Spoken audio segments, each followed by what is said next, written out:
Assalamualaikum warahmatullahi wabarakatuh. Salam sejahtera untuk kita semua. Kembali saya Catur Sasongko akan mempresentasikan soal dan pembahasan. Kali ini saya akan membahas tentang penyusunan anggaran komprehensif untuk perusahaan. Ini adalah materi dalam akuntansi manajemen.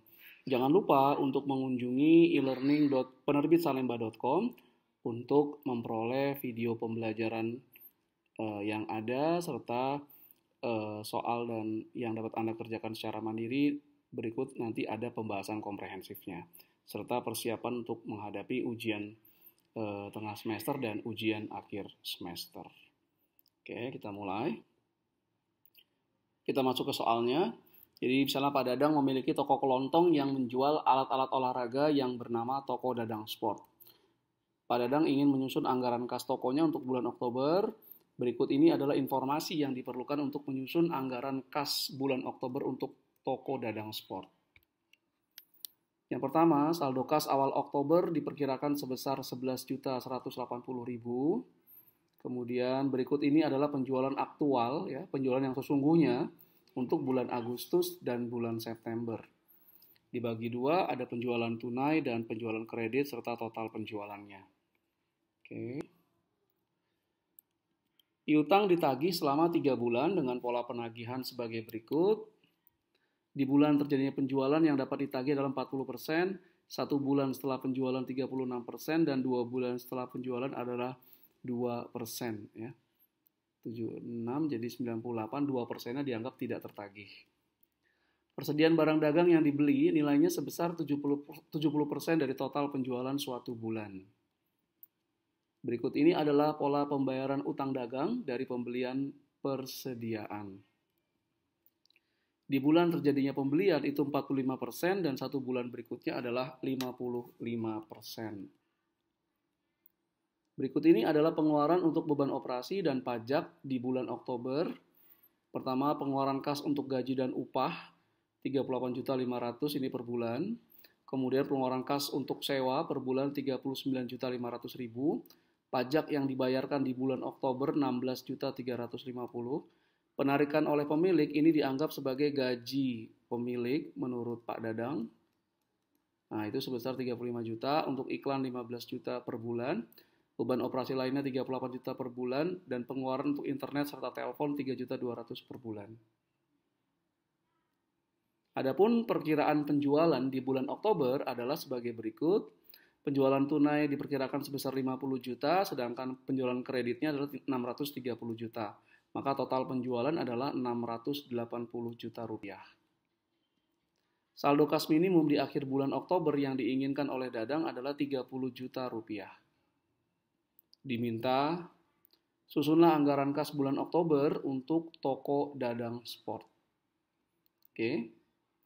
Nah, berikut ini adalah pembahasan soalnya, yaitu penyusunan anggaran kas.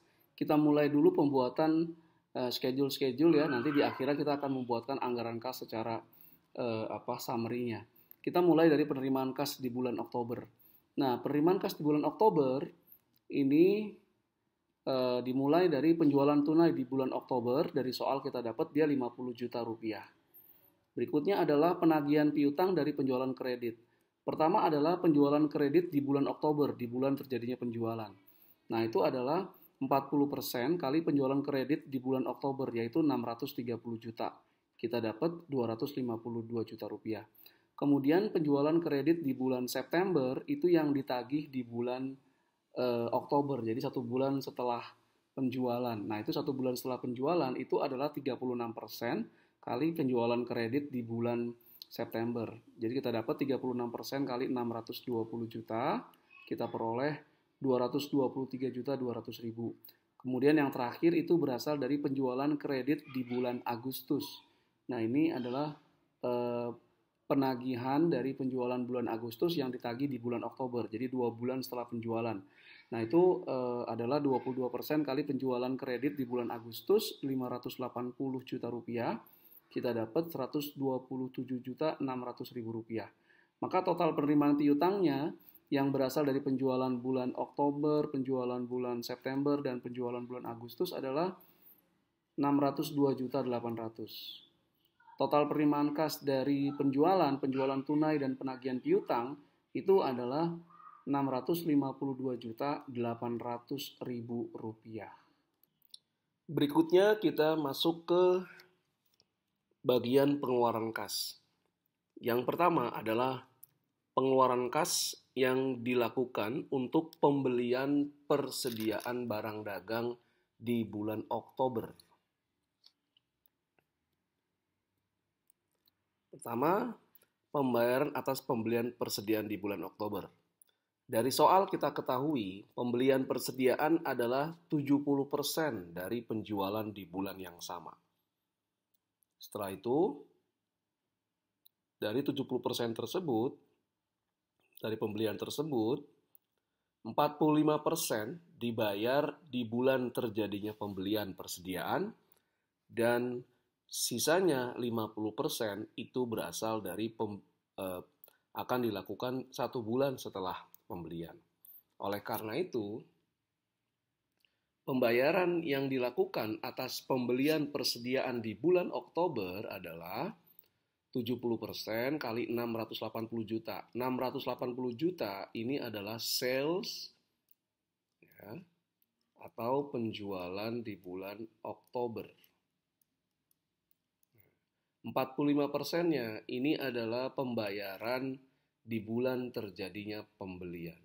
Maka didapat 214.200.000. Kemudian di anggaran untuk pengeluaran kas juga ada pembayaran atas pembelian persediaan di bulan September.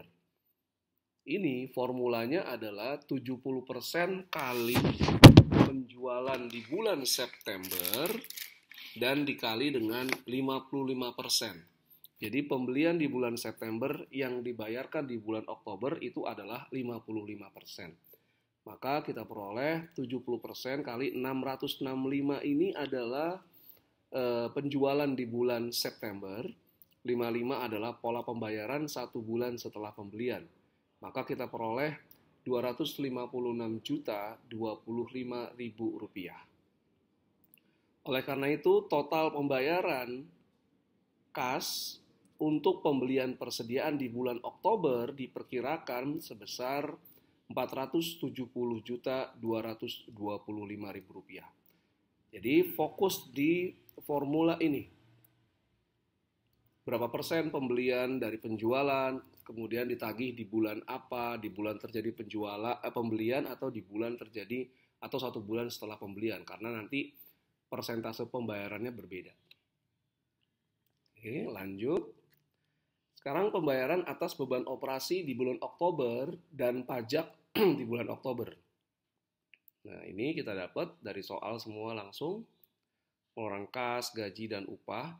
Yang paling terpenting yang harus diingat dari sini adalah beban operasi dan pajak yang dimasukkan di pembayaran ini adalah yang memang ada uang kas keluar di bulan Oktober. Di bulan Oktober. Jika misalnya pengeluaran untuk iklan, terkadang iklan itu dibayar di muka di awal. Nanti akan menjadi beban setiap bulan.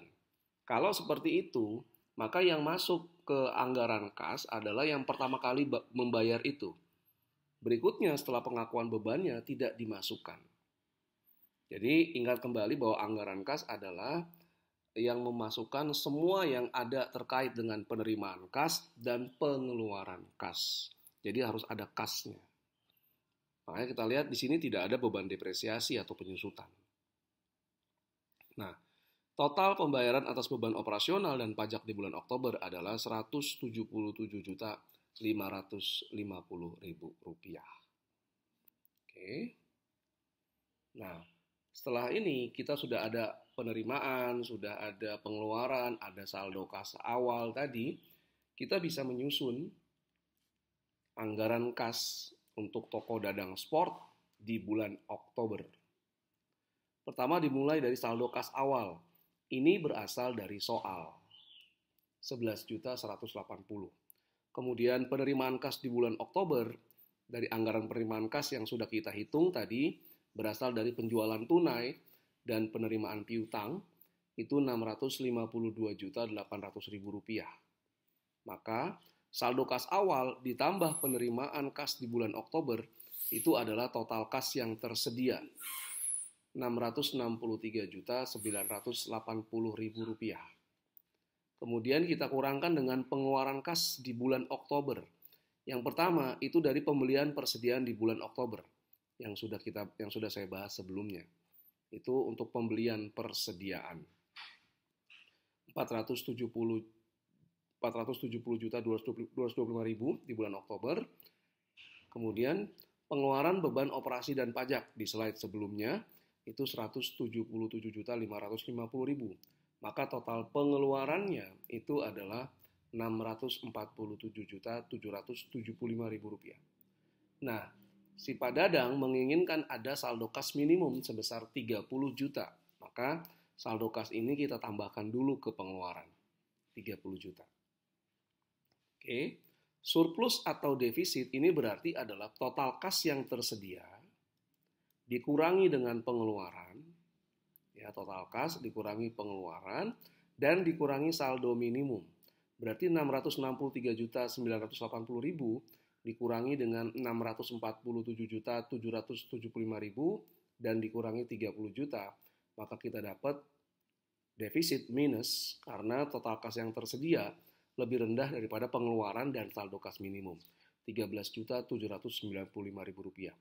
Nah, kalau defisit maka sebenarnya ada dua. Misalnya si Pak Dadang sebagai pemilik bisa menggunakan uang pribadinya untuk menutupi, ya, atau juga mencari pinjaman. Nah, asumsikan di sini pinjamannya sebesar defisitnya. Ya, terkadang pinjaman tidak harus sama dengan defisit. Pinjaman biasanya lebih tinggi daripada defisit. Katakanlah 13.795, maka Pak Dadang meminjam misalnya 15 juta untuk berjaga-jaga jika nanti ada yang meleset entah dari penerimaan atau dari pengeluaran. Penerimaannya lebih kecil, pengeluarannya lebih besar. Nah, katakan di sini dia pinjam sebesar defisit Rp13.795.000. Oke. Nah, saldo kas minimum yang tadi di sini ini mengurangi, ini nanti ditambahkan di sini lagi. Nah, ini ditambahkan. Jadi sebenarnya hanya 0 ya, minus. Ini di sini minus, ini di sini plus. Karena yang terpenting nanti saldo kas minimumnya, saldo kas akhir itu minimum harus 30 juta. Nah, ini 30 juta kan. Jadi minus 13.795 ditambah 13.795 ditambah 30 juta adalah 30 juta. Nah, ini saldo kas minimum seperti yang diinginkan oleh Pak Dadang sebagai pemilik toko Dadang Sport. Oke. Nah, jangan lupa untuk mengunjungi penerbitsalemba.com untuk mendapatkan koleksi-koleksi buku original yang diterbitkan oleh penerbit Salemba. Dan untuk mata ajar akuntansi manajemen atau mata kuliah akuntansi manajemen juga ada e-learningnya. Silakan kunjungi e-learning.penerbitsalemba.com, cari e-learning akuntansi manajemen, dapatkan video pembelajaran, dapatkan soal dan pembahasan, serta persiapan menghadapi ujian. Dan jika Anda ingin membeli buku-buku original terbitan Penerbit Salemba secara daring, Anda bisa ke lexikabookstore.com. Dengan demikian berakhir sudah presentasi saya. Terima kasih segala perhatiannya. Mohon maaf atas berbagai kekurangan. Assalamualaikum warahmatullahi wabarakatuh.